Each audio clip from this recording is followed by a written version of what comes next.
Assalamualaikum warahmatullahi wabarakatuh.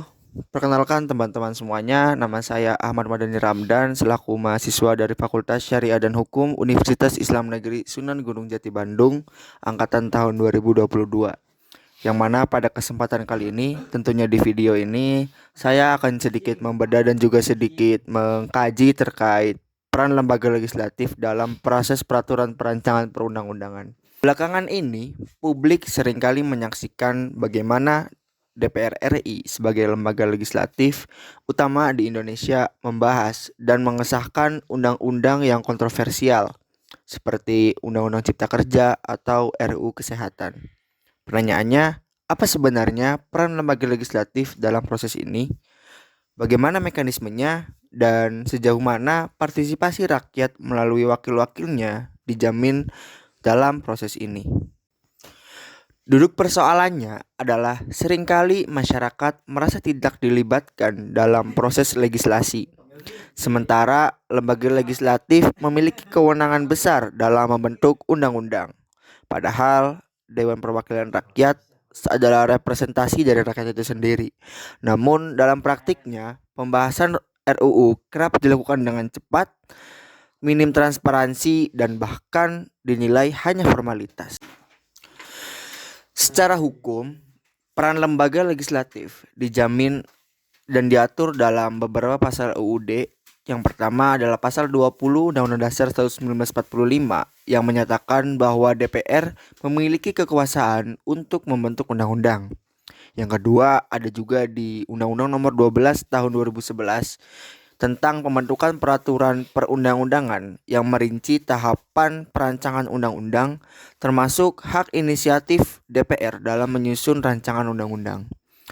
Yang ketiga, DPR juga wajib menyertakan naskah akademik untuk setiap RUU yang diusulkan sebagai bentuk akuntabilitas ilmiah dan sosial. Ada yang mendukung peran DPR dalam legislasi karena dianggap sebagai bentuk demokrasi perwakilan. Namun, tidak sedikit yang mengkritik kinerja legislatif karena minimnya partisipasi publik, pembahasan kilat tanpa kajian mendalam, potensi intervensi kekuasaan eksekutif dan oligarki politik. Contohnya, Mahkamah Konstitusi menyatakan Undang-Undang Cipta Kerja inkonstitusional bersyarat karena cacat dalam proses pembentukannya. Ini menunjukkan bahwa peran legislatif belum optimal dari sisi prosedur dan partisipasi. Dari sekian permasalahan tersebut, tentunya ada yang mengutarakan pendapat pro dan juga kontra. Namun, tidak juga ada yang mengungkapkan solusinya berupa mendorong keterbukaan informasi publik dalam setiap tahapan pembentukan rancangan undang-undang, memperkuat konsultasi publik melalui kanal digital dan forum akademik, meningkatkan kualitas naskah akademik yang menyertai setiap rancangan undang-undang, memberikan ruang kontrol masyarakat secara efektif melalui judicial review atau legislative hearing. Oleh karena itu, teman-teman, coba renungkan ketika kita memilih wakil rakyat. Kita tidak hanya memilih politisi, tapi juga pembuat hukum. Setiap undang-undang akan memengaruhi hidup kita, dari pendidikan, pekerjaan, sampai hak kebebasan berpendapat.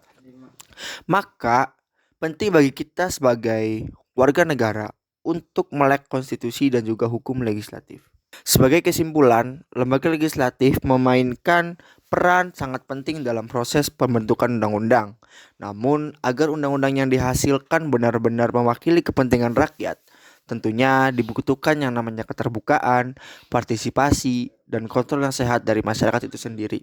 Karena sejatinya, sesuai dengan nomenklaturnya, DPR adalah Dewan Perwakilan Rakyat yang mereka itu dipilih oleh rakyat itu sendiri dan akan dikembalikan juga kepada rakyatnya.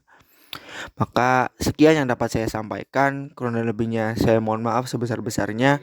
Terima kasih banyak setelah menonton video ini. Saya ucapkan goodbye and see you later. Akhirul kalam wa wassalamualaikum warahmatullahi wabarakatuh.